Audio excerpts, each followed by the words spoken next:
You ask Tiger to solve. This deals with linear equations with one unknown. The final result is a equals 3.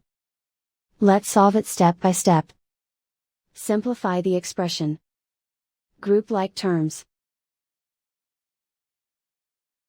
Simplify the arithmetic. Group all a terms on the left side of the equation. Subtract 12a from both sides. Group like terms.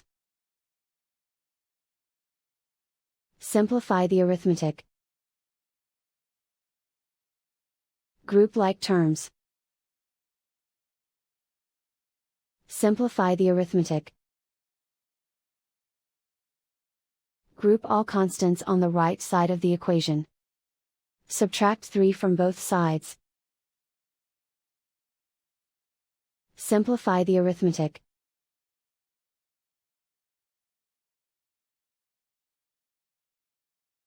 Isolate the a.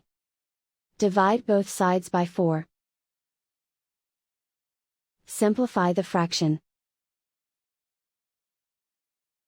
Find the greatest common factor of the numerator and denominator.